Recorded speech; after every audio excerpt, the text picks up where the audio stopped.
It was 1945. The war was over.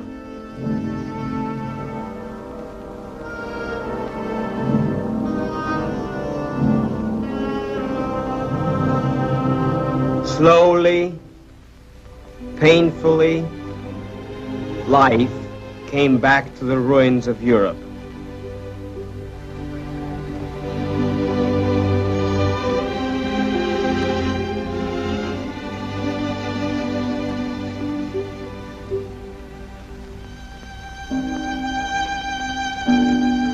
The war was over, but there was no peace.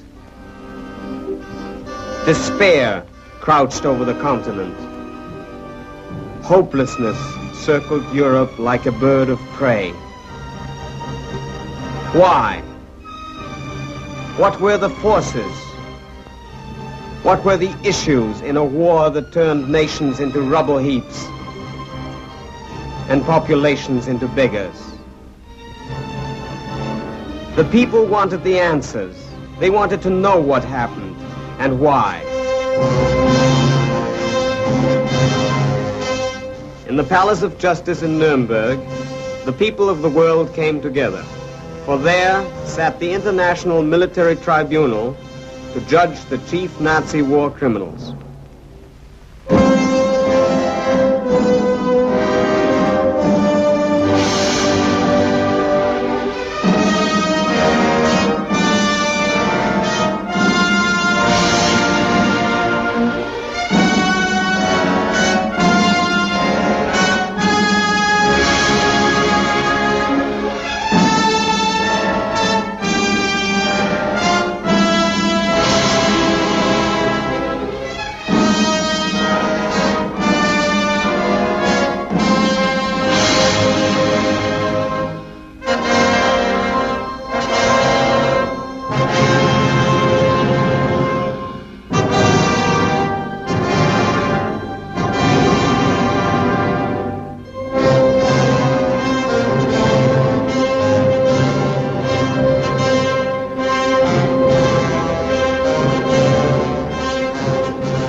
Justice Robert H. Jackson, the chief American prosecutor, makes the opening statement for the prosecution. The privilege of opening the first trial in history.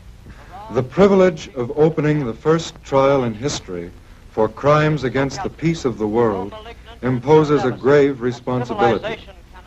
The wrongs which we seek to condemn and punish have been so calculated, so malignant and so devastating that civilization cannot tolerate their being ignored because it cannot survive their being repeated.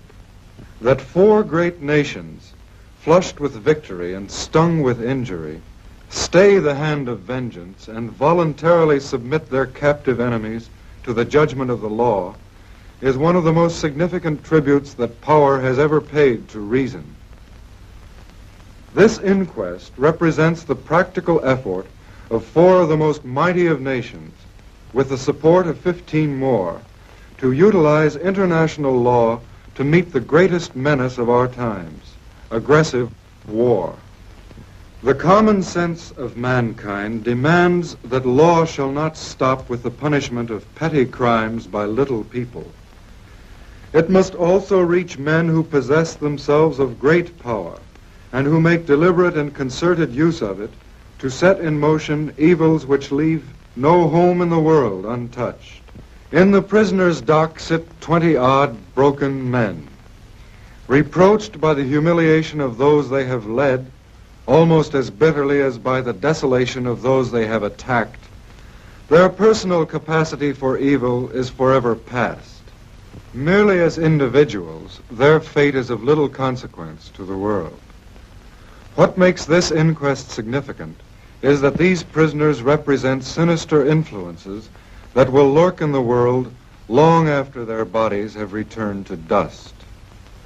They are living symbols of the arrogance and cruelty of power, of racial hatreds, of terrorism and violence.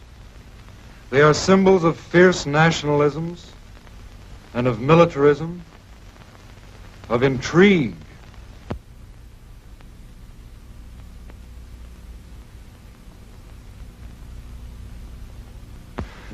war-making, which have embroiled Europe generation after generation, crushing its manhood, destroying its homes, and impoverishing its life. They have so identified themselves with the philosophies they conceived and with the forces they directed that any tenderness to them is a victory and an encouragement to all the evils which are attached to their names. What these men stand for, we will patiently and temperately disclose. We will give you undeniable proof of incredible events. The catalogue of crimes will omit nothing. It may be that these men of troubled conscience do not regard a trial as a favor, but they do have a fair opportunity to defend themselves, a favor which they rarely extended to their fellow countrymen.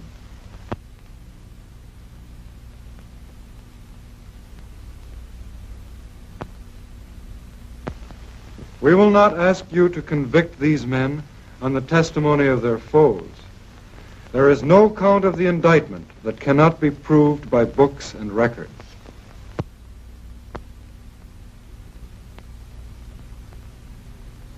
And we will show you the defendants' own films. You will see their own conduct and hear their own voices as they reenact for you from the screen some of the events in the course of the conspiracy. The acts of the defendants have bathed the world in blood.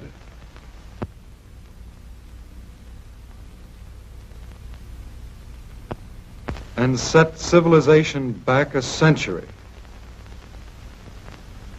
They have subjected their European neighbors to every spoliation and deprivation. They have brought the German people to the lowest ebb of wretchedness.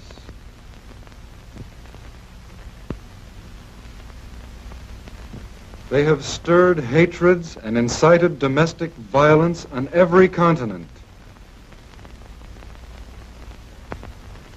These are the things that stand in the dock shoulder to shoulder with these prisoners. The real complaining party at your bar is civilization. The United States of America present count one of the indictment, that all the defendants participated as organizers or accomplices in a common plan or conspiracy to commit crimes against peace, war crimes, and crimes against humanity.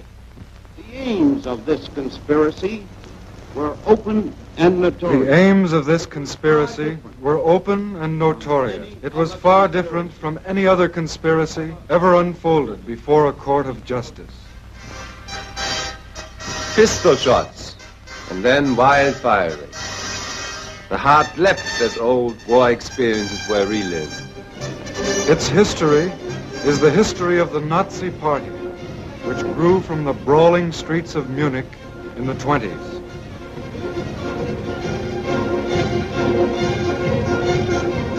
And from the beginning, Adolf Hitler and his followers were committed to the use of any means, whether or not they were legal or honorable. Their aim was the highest degree of control over the German community. Their intentions were blatantly put forth in Mein Kampf and the party program.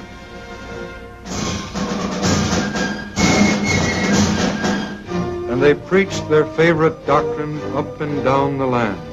They said that persons of a so-called German blood were a master race, entitled to subjugate or even exterminate other races.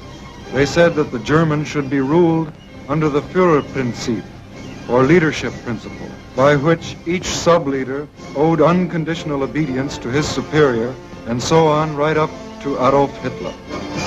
They said that war was a noble and necessary activity of Germany.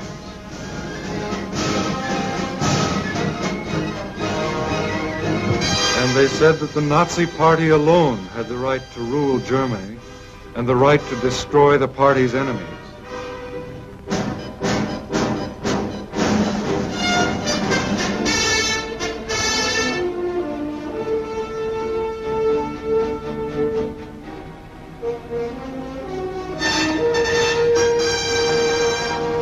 Their rise to power was based on fraud, deceit, intimidation, and coercion,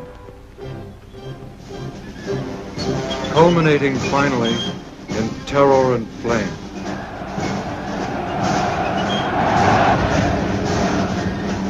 Into that flame went the democratic constitution of the Weimar Republic and the freedom of the German people. For the fires set by the Nazis extended to the very Reichstag. Hans Gisevius, a witness who formerly held a high position in the Berlin police administration, tells of his investigation of the Reichstag fire. Um es kurz zu sagen, zunächst den Tatbestand zu geben, haben wir festgestellt. To speak briefly and to state the facts. First of all, we ascertained that quite generally, Hitler had stated the wish for a large-scale propaganda campaign. Goebbels took on the job of making the necessary proposals, and it was Goebbels who first thought of setting the Reichstag on fire. A group of 10 reliable SA men was made ready, and now Goering was informed about every detail of the plan. It was expected from Goering, and he gave his assurances that he would do so, that the police would be instructed, while still suffering from shock, to take up a false trail. Using the Reichstag fire as a pretext for seizing power, the Nazi conspirators lost no time in tearing Germany away from a policy of peace.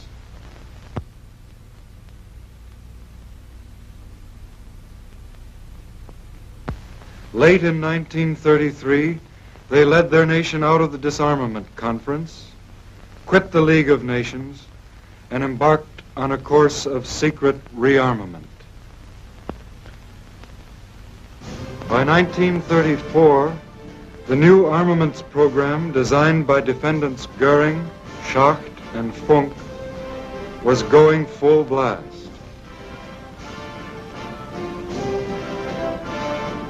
German industry was again turning out the tools of war.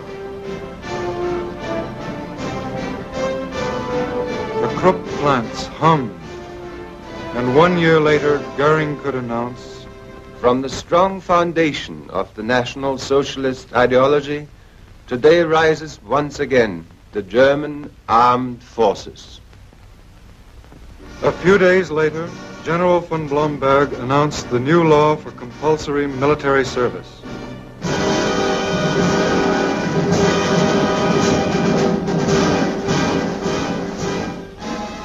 The law was signed by defendants Goering, Hess, Frank, Frick, Schacht, and von Neurath. The training began.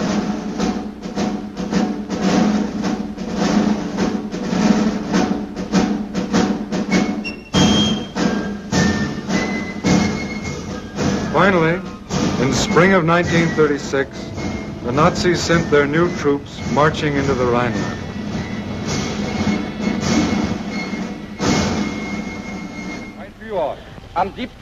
Mein Führer, on March 7th, 1936, soldiers of the army, which was created by order of the Führer, crossed the sacred river of German history and occupied their former garrisons.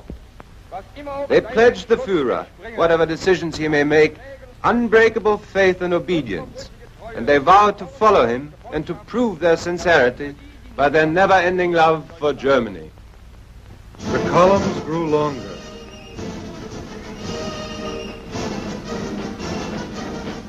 The sound of boots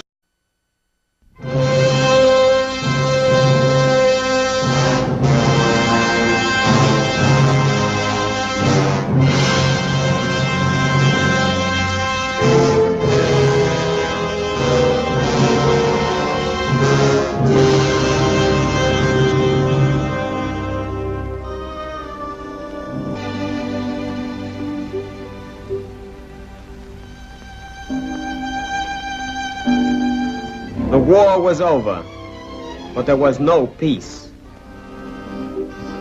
Despair crouched over the continent. Hopelessness circled Europe like a bird of prey.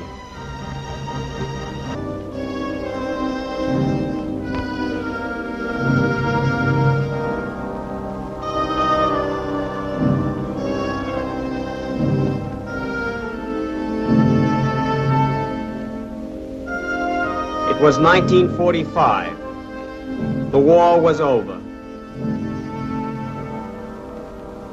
Why? What were the forces? What were the issues in a war that turned nations into rubble heaps and populations into beggars? The people wanted the answers. They wanted to know what happened and why.